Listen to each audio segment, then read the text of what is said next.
Hello, hello, hello, and come on in. Come on in. Thank you for sticking your head in for our wealth talks. Today we are talking about earn high. So again, in this wealth talks series, we have 6 areas we are focusing on. Biblical principles was the first one. The what and why was the second one. Today we are beginning to talk about the third, earn high. The fourth is spend. 5 is invest. And 6 is pass wealth on. So today we are in area 3, earn high. And the first thing we're going to talk about in this area is Robert Kiyosaki's cash flow quadrant. Robert Kiyosaki's cash flow quadrant.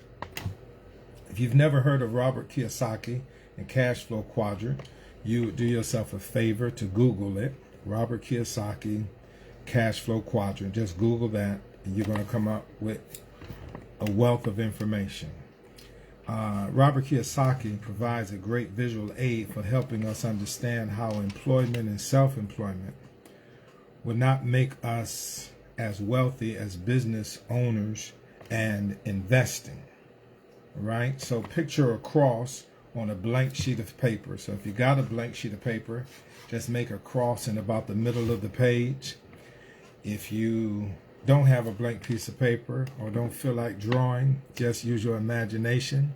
Picture a cross in the middle of a piece of paper. Label the upper left-hand corner as employees, the lower left corner as self-employed, upper right business owner, bottom right investor. So again, upper left is employee, bottom left is self-employed, upper right is business owner, bottom right is investor. Now, most of the people in the world are in the employee category. These people get up, go to work for someone else in exchange for a paycheck. They work hard, they pay high taxes, and when they stop working, they stop getting paid. Think about a factory worker, a bus driver, or an administrative clerk.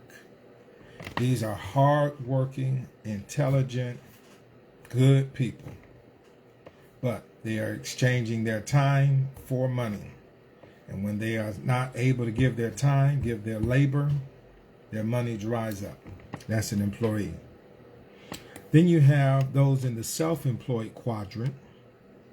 They work hard. They pay less taxes because they have business write-offs. That's a good thing. But when they stop working, they stop getting paid also. Think of the person who drives their own truck, the person who has a car detail shop, and the solo tax preparer. So these people feel like they got a little bit more flexibility. They have a little bit more pride in what they're doing, but they basically just own a job. So if you own a rig, the 18-wheeler truck, you don't have your boss telling you when you got to go, when you got to stop, and giving you a piece of the profit. But when you own the truck, you got a heck of a lot more responsibility. Whereas before, when you was driving somebody else's truck, you would tell the owner he needs to fix his truck. When it's your truck, you got to get the truck fixed. And you got all of those hassles that goes with that. Even when things go smooth, when you stop driving your truck, then you stop making money. It's still a time for money situation. You make a little bit more money and you save some money on taxes, but it's still linear income. It's time for money.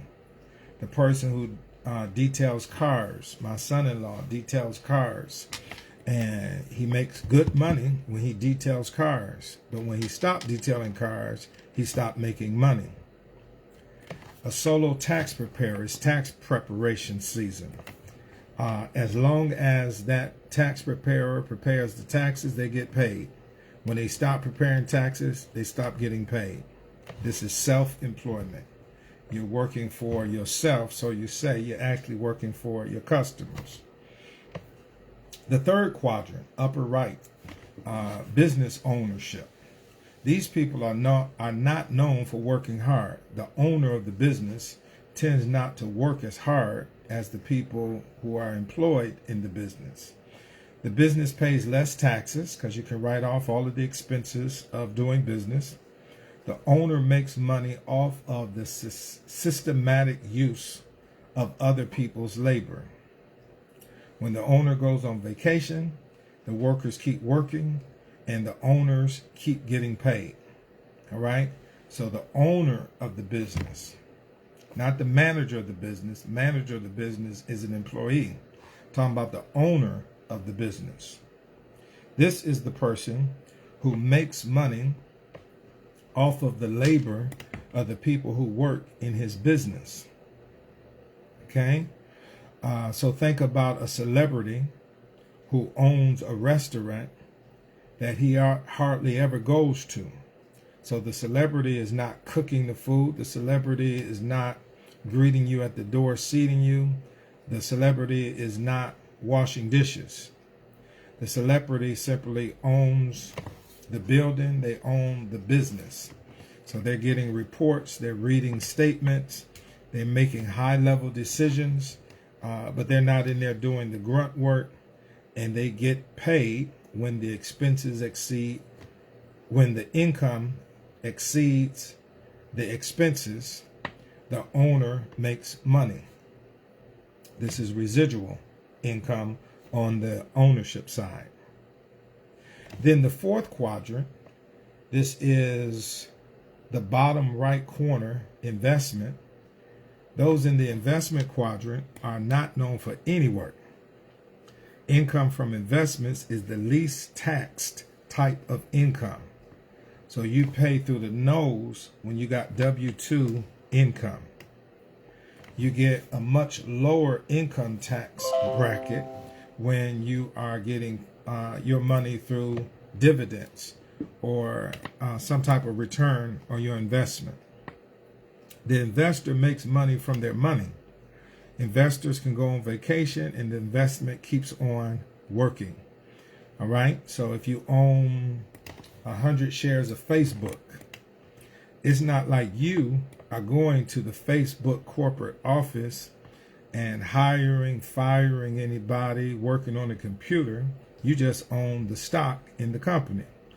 And the stock is going to rise or fall, going to pay its dividend, and is going to make money for you, whether you are in Ohio, California, Japan, wherever you are, the money is still working for you. The left side, again, that's employment, self-employment, is a matter of exchanging time for money. There's only so much time, and the more time you give, the less time freedom you have. All right? So you make more money if you work 60 hours than if you work 40 hours.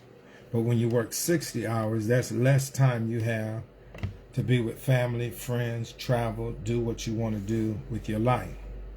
The right side is a matter of leverage. That again is business ownership and investing. With business ownership, you leverage the work of others to make money for you. With investing, you leverage money to make money for you. Now, on one side, you have to do what you have to do for right now.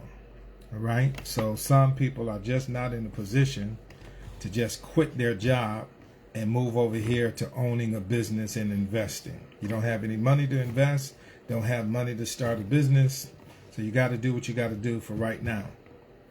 But on the other hand, in order to earn enough money to build enough wealth soon enough for you to enjoy the fruit of your labors, all right, so what good is it to work until you're 80 years old on a job you hate or a job you really don't enjoy, and you finally get the wealth at age 80, and chances are at 80 you're not going to have the health and strength to enjoy the fruit of your labor.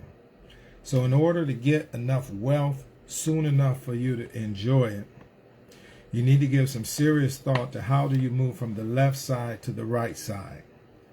Focus on moving from working for someone else and or simply having a job of working for yourself which is actually working for customers. You got to move from the left side to the right side, owning a business that's putting money in your pocket without your direct labor, and or having investments that's putting money in your pocket without your labor. Earning high is about moving from the left to the right side of the diagram. All right, are y'all with me? I'm going somewhere. We're talking about wealth talks. We've talked already about biblical principles, the what and why. We're talking about earning high right now. Stay with me. We're going somewhere.